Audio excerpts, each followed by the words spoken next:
मेरी उम्र के लोग जिन्होंने आज़ादी के आंदोलन में हिस्सा लिया, जिनको प्रेरणा उस वक़्त के नेताओं से मिली, गांधी जी से लेकर के नेहरू, मौलाना आज़ाद, अम्बेडकर वगैरह वगैरह, जयप्रकाश नारायण, आचार्य देव, यूसुफ पहली, डॉक्टर लोहिया, हम लोगों को लगता है कि जो हमने स्वप्न उसका देखा था उसके बिल्कुल विपरीत आज हो रहा है, खास तौर से 2014 के बाद।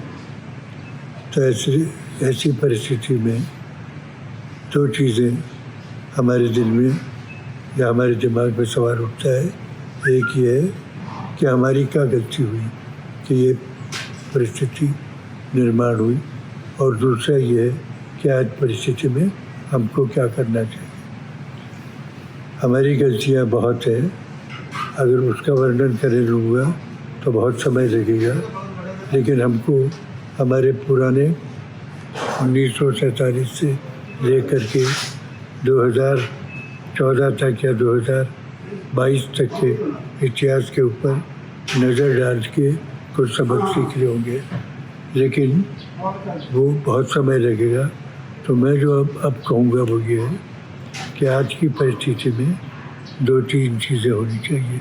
एक, जो लोग कॉन्स्टिट्यूशन के प्रीएम्बल के मुताबिक एक इस किस्म की व्यवस्था चाहते हैं जिसमें हिंदू, मुसलमान, क्रिश्चियन, दलित, आदिवासी, औरतें सबके लिए स्थान हो, ऐसी परिस्थिति जो लोग चाहते हैं उनको अपने बारे में, अपने संस्थाओं के बारे में कुछ अलग तरीके से सोचना होगा।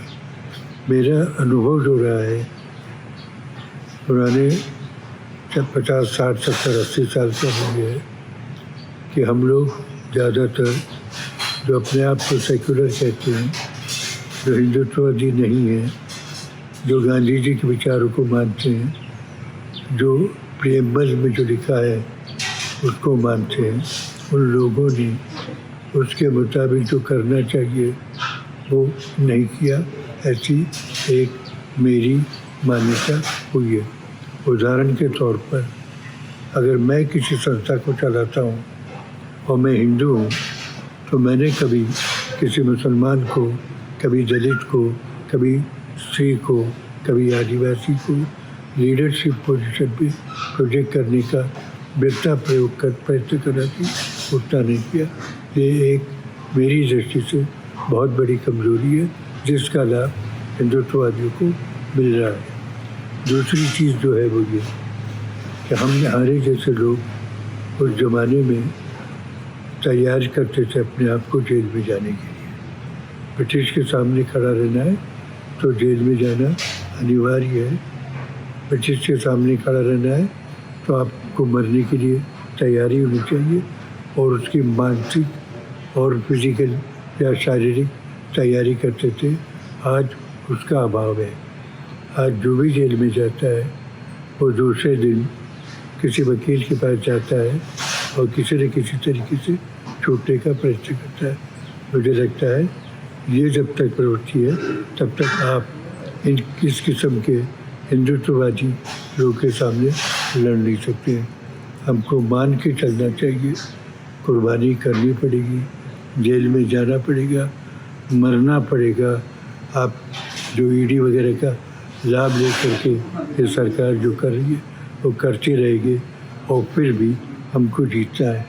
तो मेरी अपेक्षा ये है कि हमारे जैसे लोग जो यूसुफ वैली के नाम से काम करते हैं, जो अपने आप को समाजवादी कहते हैं, जो अपने आप को गांधीवादी कहते हैं, जो कम्युनल हार्मनी में मानते हैं, जो कॉन्स्टिट्यूशन की प्रीएम्बल में मानते हैं, उन लोगों को सिर्फ अपने विचार रखना काफ़ी नहीं है, सिर्फ कंस्ट्रक्टिव काम करना काफ़ी नहीं है, सिर्फ आर्टिकल्स लिखना काफ़ी नहीं है। उनकी मानसिक तैयारी जेल में जाने की और मरने की होनी चाहिए। कि हमको पूछना चाहिए कि हमारे जैसे लोग जिन्होंने सेक्युलरिज्म को माना, उन लोगों ने इन विचारों के प्रचार के लिए कितना किया। मैंने उदाहरण के तौर पर कहा, कोई भी गांधीवादी संस्था, कोई भी समाजवादी संस्था, कोई भी कम्युनिस्ट संस्था, कोई भी प्रोग्रेसिव संस्था ऐसी नहीं है कि जो मल्टीपल लीडरशिप को प्रोजेक्ट करती हो। सबसे बड़ी कमजोरी जो हमारी रही है वो ये है, मैं सेक्युलर हूँ, ठीक है, मैं एंटी मुस्लिम नहीं हूँ, ठीक है, मैं एंटी दलित नहीं हूँ, ठीक है, मैं स्त्री और पुरुष की समता में मानता हूँ, ठीक है, लेकिन ये जब मैं मानता हूँ और मैं अपने आप को लीडर मानूँ और दूसरों को लीडर न बनाऊँ तो जो हो रहा है वो होने वाला था। तो मेरी दृष्टि से सबसे बड़ा कदम जो उठाना पड़ेगा वो तमाम इंटेलेक्चुअल्स को एक इस किस्म से करना पड़ेगा कि जिसकी वजह से उसके साथ दूसरे चेहरे दिखे। अगर वो मुसलमान है उसके बाजू में हिंदू दिखना चाहिए, वो दलित है तो उसके सामने एक आदिवासी दिखनी चाहिए, अगर हिंदू है तो उसके सामने क्रिश्चियन वगैरह सब दिखनी चाहिए। ये कैसे होगा? गांधी जी ने सर्वधर्म समभाव की बात करके वो करने की कोशिश की थी 100 साल पहले। याद रखना चाहिए गांधी जी ने हिंदू मुस्लिम यूनिटी के लिए बहुत बड़ा प्रयोग किया था। फेल हो गया या अलग चीज़ है, क्योंकि उस वक्त ब्रिटिश थे। आज हम फेल हो सकते क्योंकि आज एक ऐसी शक्ति है कि जो इस विचार को उस वक्त भी नहीं मानती थी, आज भी नहीं मानती है। ऐसी परिस्थिति में मेरे और आपके जैसे लोग जो जिस तरीके से इस रिपब्लिक को विजुलाइज किया गया है उस तरीके की रिपब्लिक बनी रहे, ये करना है तो पुरानी गलतियों को सुधार करके नए कदम उठाने पड़ेंगे। यानी मैं उस वक्त गांधी जी ने सिर्फ इंटरकास्ट मैरिज की बात की थी, उस वक्त गांधी जी ने सिर्फ दलित और नॉन दलित की शादी की बात की थी। आज हमको जो ये लव जिहाद की बात करते हैं उसकी जगह पर हिंदू और मुसलमान की शादियाँ हो वहाँ तक पहुँचना पड़ेगा। होगा या नहीं मैं नहीं जानता, लेकिन करना ही पड़ेगा।